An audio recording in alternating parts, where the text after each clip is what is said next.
Do you ever watch a piece of Sigma cinema and think, bruh, that's literally me? Yeah, that's ruining your life. Let me explain how. To define it, literally me characters are just someone a viewer can strongly relate to. You watch a scene of them and think, that was so real, do it again. Now, that's all fun and games, right? Until you find yourself justifying their flawed behavior. It's just classic bias.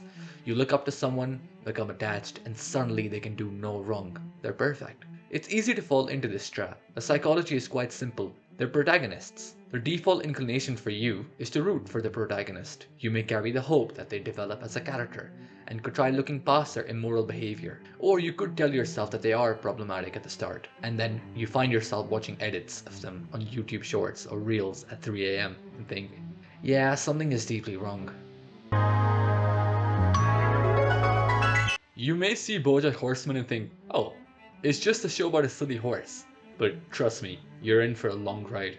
It's a show about illness of the mind, the traumas you harbor. It asks the deeper questions like, could I be more than my upbringing? Am I doomed to repeat the cyclical patterns of abuse committed by those who raised me? What does it mean to be truly happy or be truly in love? For such a show, the main character, Bojack Horseman, is deeply troubled. From pushing away everybody who tries to love him, to chasing one fleeting goal after the next, thinking it will fill the void in him, to fighting someone over muffins he never even wanted. He could be the quintessential, literally me character. The thing is, Bojack is not the most moral person. Well, he's not a person at all, he's a horse. But if he was, he would not be winning any competitions for the 7 heavenly virtues. You can easily find a compiled list of all the immoral things Bojack has done in the show. When you put it all together, it's haunting.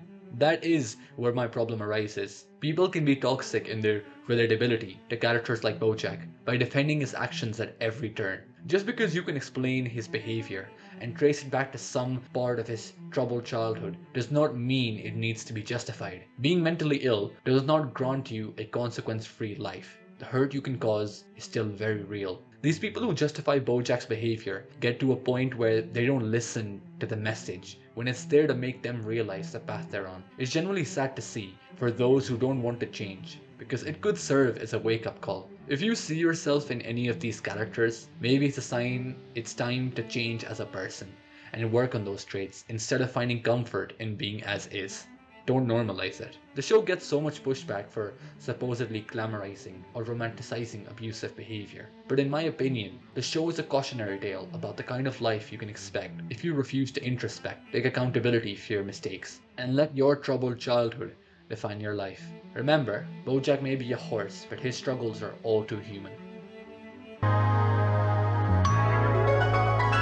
Rick and Morty is the story of a brilliant scientist traveling through dimensions with his grandkid. Rick is a fascinating study in contradictions. His near omnipotent intellect is both a source of power and a prison of existential despair. Yet some fans are quick to overlook his flaws, attributing his behavior to his supposed genius. But as the show reminds us, intelligence alone does not equate to virtue or wisdom. He can supposedly do anything at any time he wants, like becoming a pickle. But he also hates himself, and he's an alcoholic. Think about it. The man is an almost omnipotent being. He, more than anyone, should be able to find something that would make him happy, and yet he can't. Can you imagine how crushing it must be to know you can be everything except satisfied? It always surprises me when I hear people who glorify Rick and his lifestyle. It seems clear to me that the creators of the show make it painfully obvious that Rick's nihilism and intelligence, which lead him to act a bit sketchy, are not desirable qualities, but rather his vices. Even Rick himself thinks so.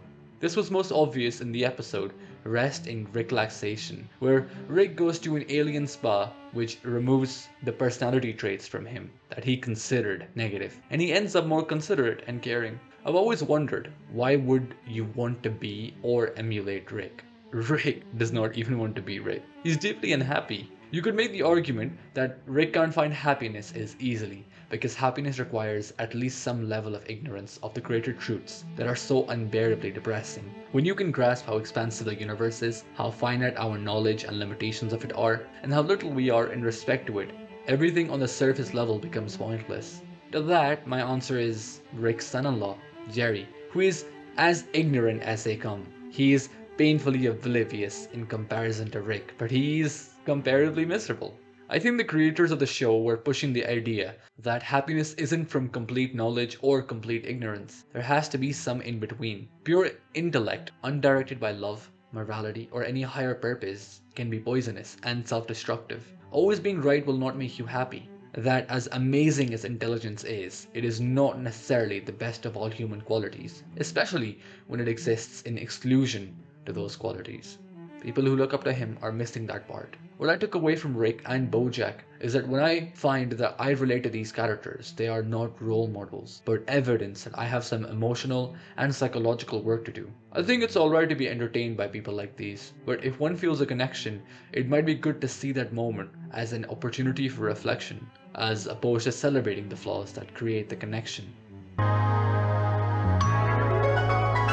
Now let's get into the bread and butter of literally me. Fight Club. It's about a man who's fed up with the allure of modern day life. He can't sleep, he's in a job he doesn't like, and everything just feels soulless and icky. So he does what any rational and reasonable man would. He starts beating people up in a group he creates with his anarchist buddy, Tyler Durden. Tyler Durden seems pretty cool, right?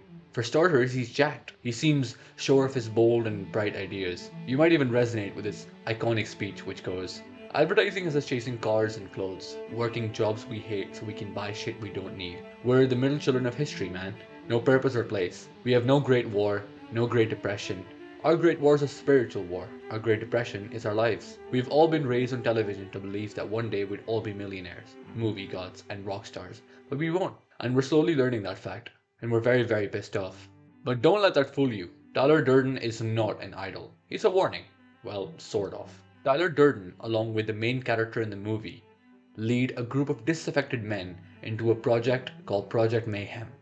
Project Mayhem sets its sights on destruction, sure. It's literal anarchy for a while, but after that, it has a purpose. Durden wants to blow up the credit card companies and undo the American dream, and set everyone free from their debt. The film shows two extreme ways of living. The first, standard American modern way of living in a consumerist world, which feels unfulfilling and emasculating for the main character. And then the complete opposite, a life of violence, spontaneity, and terrorism, which ends horribly for the narrator, and even somewhat becomes similar to the life they wanted to escape at the start of the film.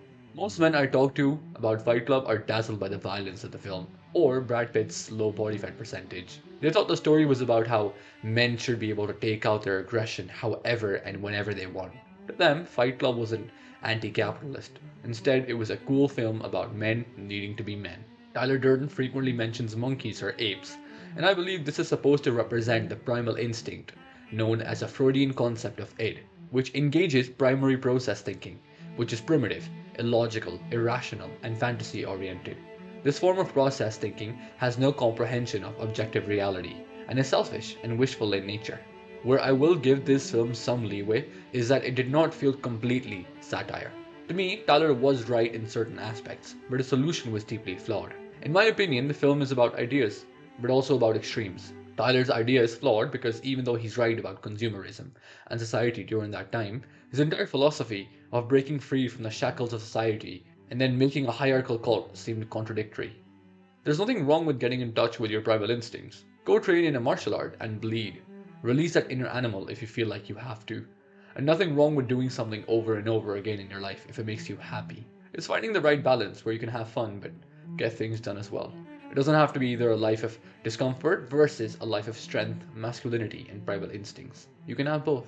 Fight Club has been embraced by a loose collection of online male communities known as the Manosphere, as a kind of gospel text. The Manosphere's affinity for Fight Club stems from a common, central, biologically deterministic claim that men are naturally predisposed to being violent, dominant hunter-gatherers who have found themselves domesticated by modern civilization and are now in a state of crisis. The Manosphere thinks Fight Club is telling us we need to reprogram ourselves. The weird thing is, they might be half right, but it's like they watched the movie on mute. The problem with that logic comes from when they want to strip away the consumer's programming Fight Club is so against, and then replace it with more programming, in the form of destructive caricatures of masculinity. It's baffling.